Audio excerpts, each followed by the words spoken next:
tapat, matatag at maaasahan balitang tama at totoo lamang dito sa Pilipinas Network. Magandang araw sa ating mga kababayan sa Pilipinas at sa buong mundo.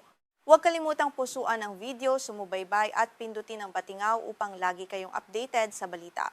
Simulan na natin. Isang matinding banta ng pagkubkob ang ipinarating ng rebeldeng grupong Houthi laban sa Saudi Arabia. Ito ay matapos ang naganap na pag-atake sa Sana'a International Airport sa Yemen. Sa gitna ng pangamba sa muling pagsiklab ng malawakang digmaan, nagbabala ang grupo ng mga mararahas na ganti.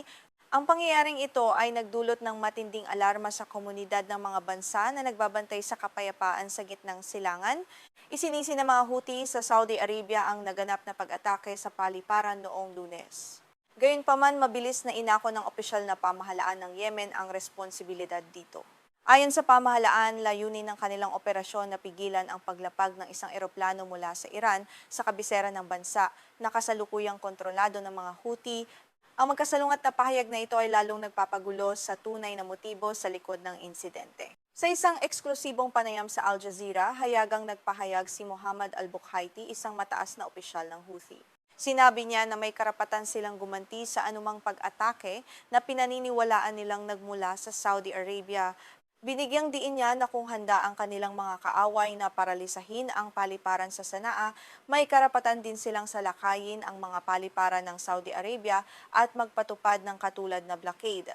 Ayon naman kay Yahya Saree, ang opisyal na tagapagsalita ng Houthi, ang naganap na pag-atake noong Lunes ay formal nang nagtapos sa tinatawag na de-escalation phase o panahon ng bawas gulo sa Yemen.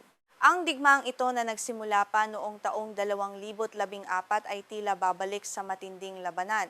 Ang mga mamamayan na umaasa sa kapayapaan ay muling nahaharap sa matinding takot at kawalang katiyakan. Ibinunyag din ni al-Bukhaiti na ang pag-atake ay naglalayong sirain ang runway ng Sana'a Airport sa mismong oras na papalapit ang isang eroplanong Iranian. Ang nasabing eroplano ay may lulang delegasyon ng Houthi na galing sa Tehran. Ang direktang pag-asinta sa runway habang may lalapag na pampasaherong eroplano ay itinuturing ng grupo na isang seryosong provokasyon na hindi nila pwedeng palampasin ng walang parusa.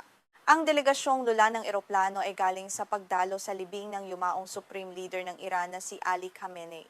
Si Khamenei ay napaulat na napatay sa simula ng digmaan sa pagitan ng Estados Unidos, Israel at Iran noong ika-28 ng Pebrero.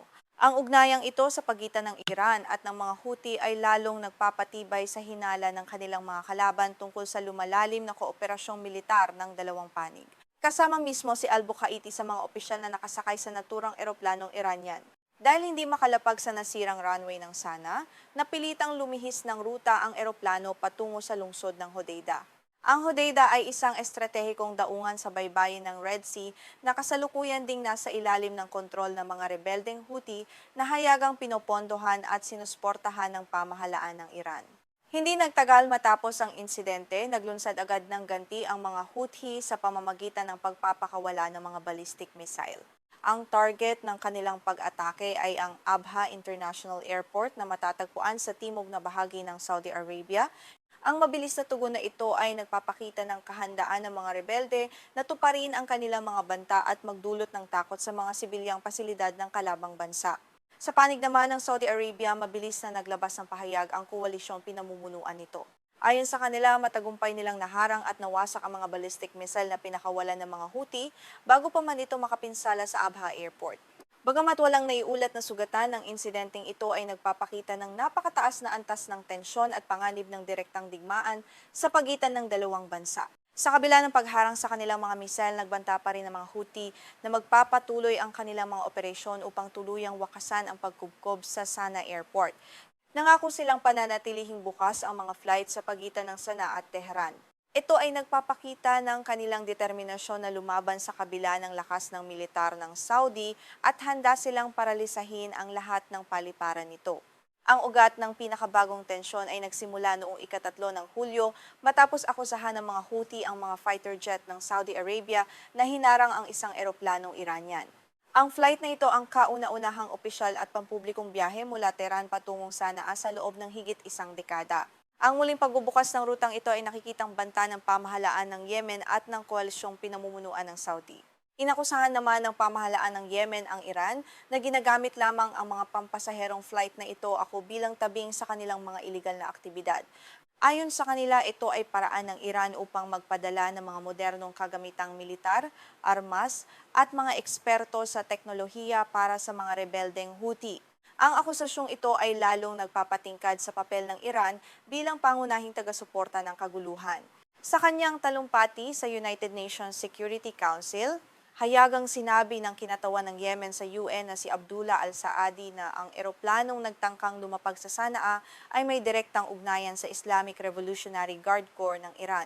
Ayon sa kanya, ang eroplano ay naglalaman ng mga tauhan, kaalaman sa militar at mga kagamitang pangkombat na maaaring gamitin sa paggawa ng mga sopistikadong armas laban sa kanila.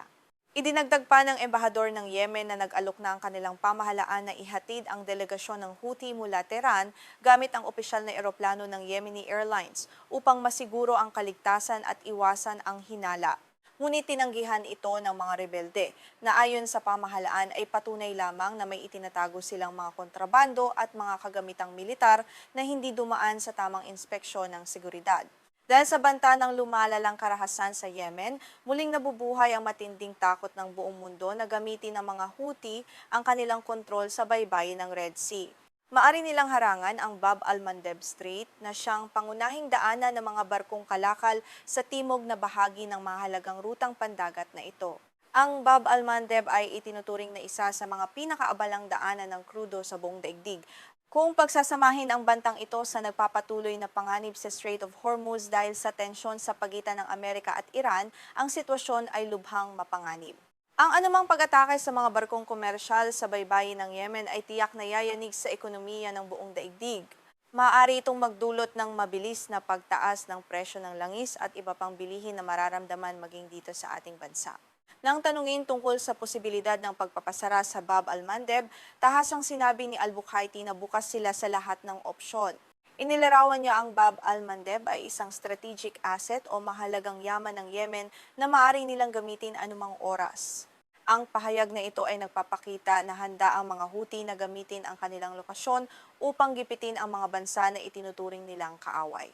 Gayunpaman, nilinaw ni al-Bukhaiti na gagamitin lamang nila ang kapangyarihang ito laban sa mga bansang aktibong umaatake o nagpapakita ng puot sa Yemen. Siniguro niya na hindi nila idadamay ang mga bansang walang kinalaman sa labanan at pananatilihing ligtas ang pagdaan ng kanilang mga barko, ngunit sa kabila ng pangakong ito, nananatili ang pag-aalangan ng mga bansa dahil sa pabago-bagong desisyon ng grupo. Matatandaang naglunsad na noon ang mga Houthi ng serye ng mga pag-atake sa mga barkong may kaugnayan sa Israel at Estados Unidos bilang suporta sa Gaza. Ang mga ataking iyon ay nagdulot ng malaking pinsala kung saan 4 na barko ang lumubog at may mga tripulanteng nasawi. Bagamat pansamantalang natigil ang mga atake matapos ang ceasefire noong Oktubre 2025, ang bagong tensyon ay maaaring magbalik ng gulo.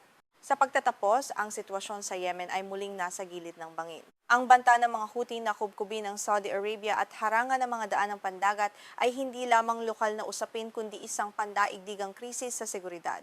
Patuloy na babantayan ng ating himpilan ang mga susunod na kaganapan sa rehiyon na maaring magkaroon ng malaking epekto sa takbo ng kalakalan at kapayapaan sa buong mundo.